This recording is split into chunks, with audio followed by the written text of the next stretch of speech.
Ladies and gentlemen, happy Valentine's Day. A day so surrounded with love of all varieties and sorts. But for me, it's going to be a day to truly celebrate one of my favorite genres of, you guessed it, anime. That genre, of course, being the romance genre. Now, over the course of the history of this channel, I have reviewed a variety of different romance anime and manga, but I've never truly solidified what is my true top 10 romance anime and manga. So that is what we're going to be doing here today on this lovely day of Valentine's Day, because what better day? I figured I'd fully lead into sort of this like award show looking, utilizing this sort of green screened background, and I'm excited to talk more about romance anime. Many on this list are some that I have reviewed, and of course there will be a playlist up there in the annotations in which you can watch all of the romance anime that I have reviewed thus far, many of which that will be discussed here in this video. So without further ado, I say let's just get right into the nominations. Number 10. Starting off our list will be one that truly solidifies just where we're gonna go from here. I mean, again, I should preface that aside from maybe like the top 3, mainly from like 4 to 10, the rest of them are sort of like on even playing field. There are some aspects of some that I like more, but for the sake of it being a top 10, we're going to do it like this. And of course, this list is definitely going to change going to the future, but this is just what we have for right now. So, number 10, what do we have? Whew. Number 10, we have a pretty recent one, but it's safe to say that it belongs in the top 10. That of course being the newly released anime and very popular manga series, The 100 Girlfriends Who Really, Really, Really, Really, Really Love You. Now again, this one is very recent, so there is a bit of recency bias with it, but all I'm saying is when that first season of the anime came out, I was left awestruck. Of course, going into it, seeing trailers and whatnot, and seeing the amazing art style, I was hesitant, but all of those worries were immediately cast aside when watching that first episode and the rest of the first season. Just from the amazingly hilarious character writing and editing style, again, the amazing animation and art that I hope carries over into future seasons of this adaptation, and has motivated me to begin reading the manga where the anime left off for this. And safe to say, I really look forward to seeing when season 2 comes out, and seeing the continuous journey of Rentaro as he begins his ultimate harem of 100 girlfriends. Number 9. Got it. Number 9, we've got... I'm surprised this one's this low, but considering everything else, I still wanted it to be on the list. That of course being a series near and dear to my heart, Date Alive. Now I will say, when doing this list, there were many other shows that I was like considering, going through like my anime list and looking at the stuff that I've rated highly and stuff I've reviewed in the past. And there's certain shows that came and went through making this list, and Date Alive was sort of a last minute addition, I will say. But what I was considering in making this was shows that in which romance was the main focal point of the plot. Like, cause there's some shows that have romance aspects to them in which they're pretty prominent, but they're not the main focal point, so I can't really consider them. And Date Alive was one that I sort of read off as that, but then the more I thought about it, it's like, no, the entire point of Date Alive is that Shido has to make these spirits, these girls, fall in love with him and keep their emotions in check through love and kissing and whatnot in order to save the world. And again, Date Alive, in terms of my hierarchy of all of anime, it's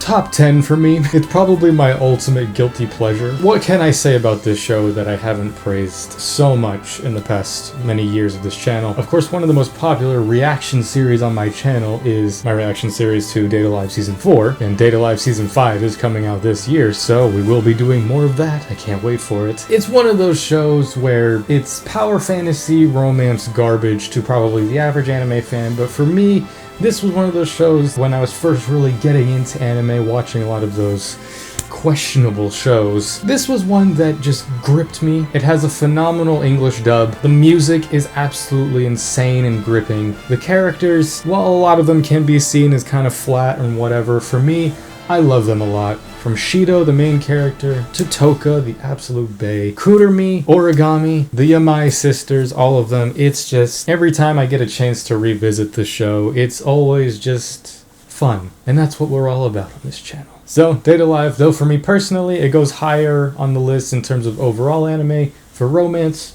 I think it's fine to keep it at number 9. Number 8. Number 8, man.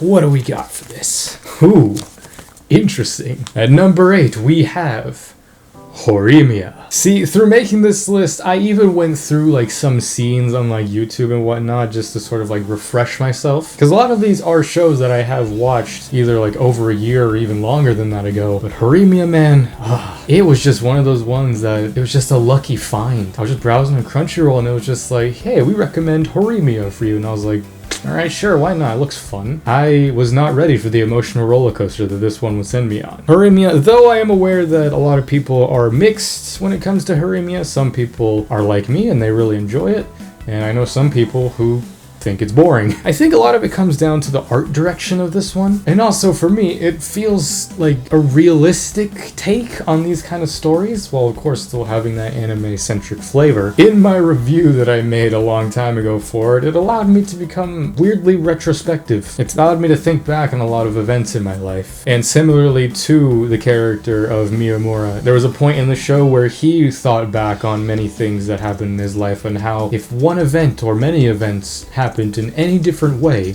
he wouldn't be where he was today. And it allowed him to be endlessly grateful for the crazy turn that fate sent him on. It's mainly just the characters for this one, because though our main duo of Hori and Miyamura are of course the show's namesake, it's a lot of the other side characters that, even though they are side characters, they hit you the hardest. It's a show that, again, made me think back a lot on my own life, and it's a show I definitely won't ever forget. Number 7.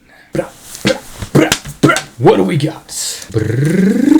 Ooh, another fairly recent one, and one that sort of crosses over for both anime and manga. That, of course, being The Dangers in My Heart. Again, for this one, I would say it leans more towards the manga, because again, I've watched all of Season 1, and currently, as I'm recording this video, Season 2 has started coming out. I haven't jumped into it just yet, but I am currently completely up to date on the manga for it. So again, for this one, it is more the manga side of things. But then again, this video is titled My Top 10 Romance Anime / Manga. The Dangers in My Heart. Talk about just an unexpected wellspring of emotion. And while I was talking about being retrospective with Horimiya, this one was truly one where I was like, damn, he's just like me for real. Again, to the average anime fan, this may seem like just simple, whatever, one-off romance stuff, but for me, only like 2 or 3 episodes into the first season, it made me want to immediately jump into the manga. And much to my dismay, of course, the manga's not done, but I am keeping up to it when new chapters come out. And it's just a series that shows that love can spur from the most unexpected of places. Of course, our main character of Ichikawa is someone who's so fueled by a weird sense of bloodlust and honestly hatred towards the main girl of Yamada, at least for the first bit of the series, until he begins to interact more and grow closer with her and realize maybe my feelings aren't so much hatred but love. And it's a series over the course of the many chapters that when it gets down to the nitty-gritty, it's a show and manga that reminded me much of myself in my younger years. I'm only 21, but still. A time long since past, and allowed me to think of something like, you may hate a certain archetype or type of person, but all it takes is just those first few words, and suddenly your whole perspective has changed. The Dangers in My Heart is definitely a video I want to make a part 2 of, once the manga is finally done, which, hard to know when that's going to be. It's either going to be within the next couple months, or the next couple years. Number 6. Man, we are just blowing through this list, man. We're almost halfway. But number 6. We have... Oh, man. When I was making this list, and I was just going through the many anime that I've watched, this was one of the ones that I forgot was in the back of my subconscious. That being Golden Time. Golden Time, man, holy. It seems like such a simple story when you get into it, but then it hits you in those emotional beats. In a similar sort of vein to Clanad. It's a series that, now that it's been, nearly 2 years since I first watched it, I do want to revisit it in some way. Not really on the channel, just in my own time. It's a show that, like, it's been so long that I've kind of forgotten about it, but then when I revisit and think about it, it's like all these names come back, man. The main character of Bondry, the lovely Koko, Mitsuo. And though there are certain parts of the plot that get a bit weird, ghost bonnery, it's just such an emotional journey. Again, a story that I can relate to in some regard, just in the sense that the relationships, mainly the main one in the story, it feels realistic. And how I relate to it in some sense is just beginning that relationship with a very larger than life type of person and having that personality sort of bleed over to you, and the ups and downs of this emotional roller coaster of a relationship felt real. And for once, it not being a high school relationship but a college relationship, though having those similar sort of themes and plot points, it felt more mature for the kind of story it was trying to tell, and it easily earns its place in my top 10. I had it higher on the list, but then the more I kept thinking about other stuff, I was like, number 6 seems about right for that. Golden time. What a golden time that show was. Number 5. Number 5, man, the middle of the list. But believe me when I say, it is far from mid. What is our center point for this list? A fitting title to have for our number 5 spot. I mean, what more appropriate for the number 5 spot than the 5 most adorable and heartfelt girls that I've ever seen in a harem type sort of show. That, of course, being the quintessential quintuplets. I'll be honest, part of the reason I put this here is because 5, that seems right, but also, the more I thought about it, quintessential quintuplets is one of those shows where I started watching it, and even long after I've watched it for the first time, it has kept that chokehold on me, and I will never forget the names of Ichika, Nino, Miku, Yotsuba, and Itsuki, and Futaro. Talk about a show that is so pretty cut and straightforward, but so larger than life, and a show that had the potential to just be another ecchi harem garbage thing, but had such love and care put into the character writing and development that I have to continuously thank the author for. And though my feelings towards the ending of it are still mixed, I'm not even mad about it anymore, because at least it has an ending that many of these other shows and manga would be lucky to get. It didn't go for the cop-out answers that you would expect for this. There was a winner in the end, but by the end of it all, it was one of those series where, for me, it was about the journey, not the destination. The friends we made along the way, and the lovers. And the characters of Miku and Nino will always be rent-free in my head forever. Honestly, if I ever wanted to do a top 10 waifus, it would be hard to pick over the two of them, which would take a singular spot and not just have them both be in the number 1 and 2 spots, or even both just in number 1s. But aside from all those memes, quintessential quintuplets, it's just good. Different people will have different opinions on it. If you're not into romance, why are you watching this video, first of all? But second of all, if you're not into romance, probably won't like it. But at the same time, there's enough there for those who appreciate a good story and good characters that you would really enjoy it. And again, though it's a show that had a lot of potential to be very ecchi and boobastic, it's not really. I cannot think of too many moments in which it is. It's good, and it absolutely deserves to be the middle point for my top 10 list. Number 4. Alright, we're in the top 5 now, baby. Hold on, you got something behind you. Let me just... How'd that end up back there? Let us begin the top 5. What we got? This is one I actually haven't talked about before, but at some point this month I will be dedicating a review to it because, man, it deserves it. That being the series Bloom Into You. Or as I keep saying when I talk about it like fast, Bloom Unto You. It was between this or Citrus, but I found myself enjoying Bloom Into You much more than Citrus. Case in point, I went into the manga of Bloom Into You once the anime was done. It's a sad reality of Bloom Into You. I don't think it's ever gonna get the rest of it adapted, even though there's not that much left. Probably one more season could easily adapt the rest of it, but holy shit.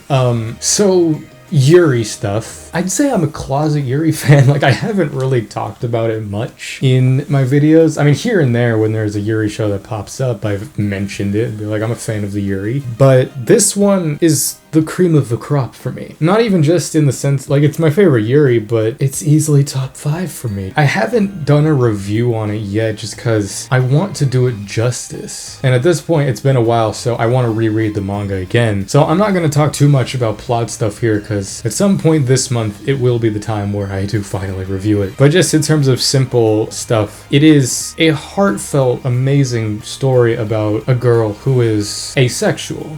at least in the beginning. Which asexuality, if you're not familiar with, it's someone who has no real sexual attraction to anybody, really, or anything. There's someone who just like, you're a nice person, and it ends there for the most part. It's a story about two girls who are on the opposite sides in that, where it's one girl who has no feelings towards anything like that, and a girl who very much does. And it sucks, because where the season 1 of the anime ends, it's so just blue-balled, because so much is set up for what is to come, but there's no resolution, and there probably never will be for this. But it's fine, because the manga exists, and honestly, read the manga, even though the season 1 of the anime is really fucking good. Honestly, for the longest time, it was on a spot in my 3x3. Again, I will be dedicating a whole review to it at some point later this month. It's just such a beautiful story, and just how it concludes in the manga is the ultimate ending for these two kind of characters, and it made me cry. Okay, I'll admit it. In these top 3, there's a lot of that. But for Bloom to You, it's just good. I recommend it. Number 3. Oh baby, we're getting into the top 3 now, man. And these 3 for me definitely are ones that are probably never gonna be dethroned. The order of them may change over time, but they will always stay top 3. And well, what is number 3? Another one that I've never dedicated a one-off review for, but it's one that I've mentioned in passing in comparison to a lot of other shows of similar tone. That, of course, being Clannad. A show that I have not revisited in a long time. I mean, I haven't revisited it for good reason, because, you know, I know the emotions that I will feel, and though I won't be experiencing them for the first time, the emotions are still there, and it will still hurt. But even still, Clannad, I mean, both Clannad and Clannad After Story, because even though they're two separate things, and definitely one can be said to be better than the other, they are both the same story. I just see them both as a 50-episode epic. Even still, without really revisiting it too much, I still remember, like, each and every point in that show, because it was just so goddamn emotional and sad at parts. It's one of the few shows in which I had a tissue box at hand while watching it, because I was crying, not because of other reasons. It's just so many stories and personal stuff dealing with these characters, and it's a story that, looking back on it, it's like the romance aspect of it, I mean, it's there, it's a passive romance. Again, I know Clannad has like the many different routes or whatever, there's been different OVA adaptations of the different routes, but the main route, the Nagisa route, the first bit, Clannad, was emotional, but it wasn't hitting me as hard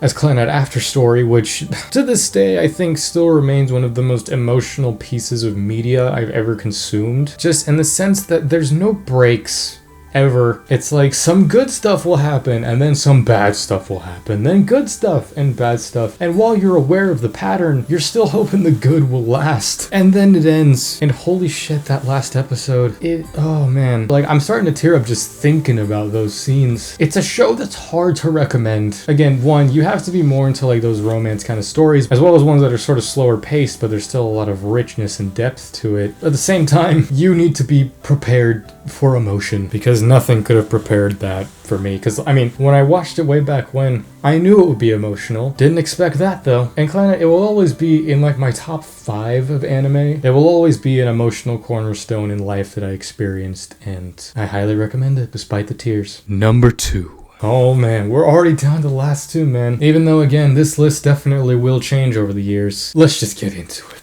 Enough trying to stall. What is our number 2?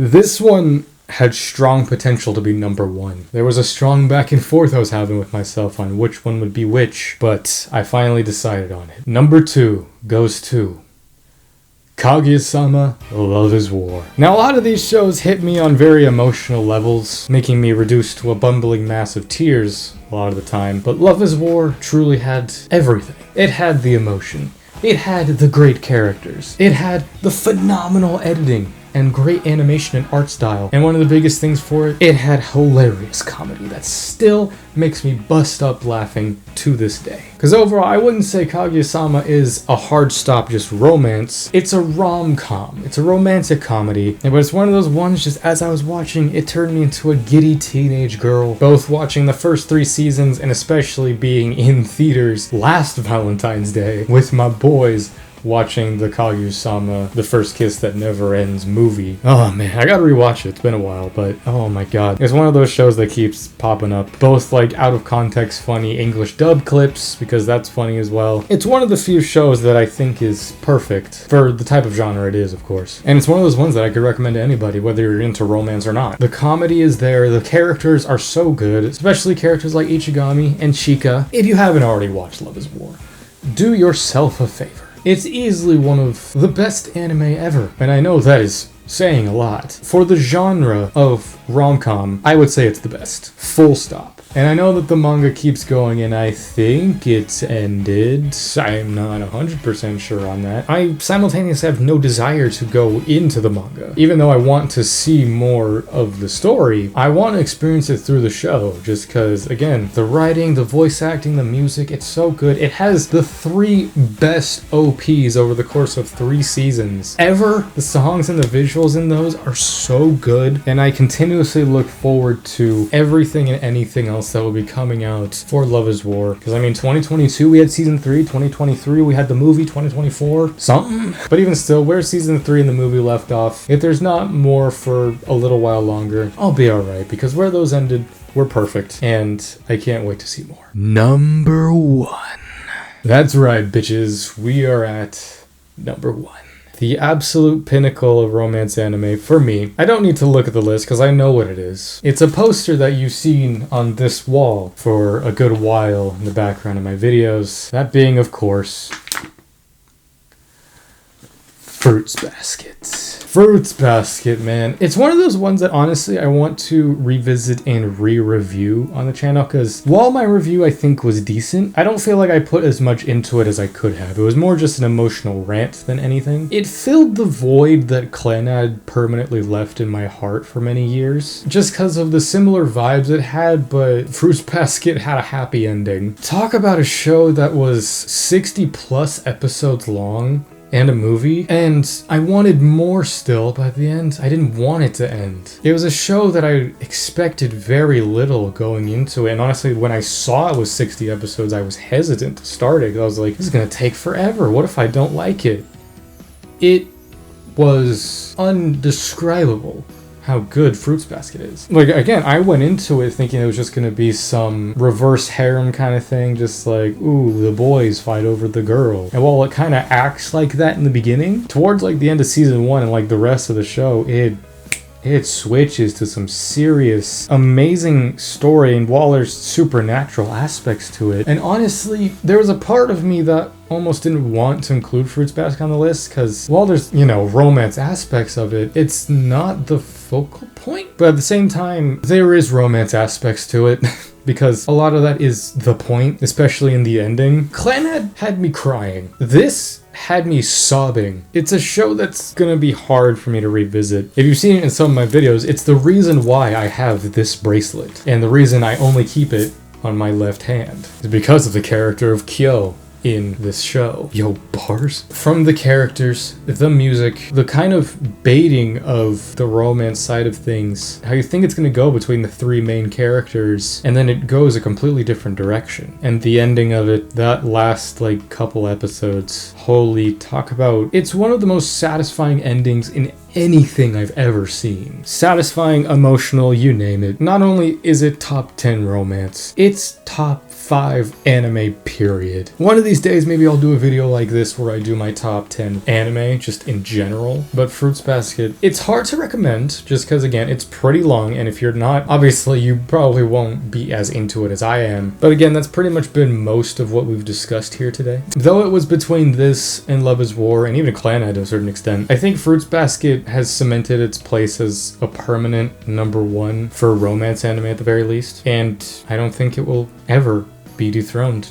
It would take a lot. But yeah, man, I think that just about does it for my top 10 romance anime. This one has been a video that's been a long time coming, you know, I've been thinking about it for a while, and as Valentine's Day started to roll around, I was like, you know what, this seems as appropriate as a time as ever. And overall, I recommend all of the shows that are on this list in one facet or another. I feel like anyone who's anybody would take something away from each and every one of these shows, whether it be something emotional or that you just didn't care about it at all. But for me, there's shows that'll stick with me for a long time. And there's some of the shows that will stick with me longer than most shonen, because that's just the kind of degenerate and weeb that I am, and I'm proud of it, baby. But either way, let me know down in the comments below what your top 10 romance anime is. I'd love to discuss it with some of you. As well as check out many of these shows which I have reviewed in the past. Again, the playlist will be up there. As well as stay tuned for many other romance shows that I will be covering this month. Many of which I talked about on this list that I have not reviewed yet. And join me for many other videos of the sort, be they future top 10 videos, reviews, reactions, gameplay, and everything else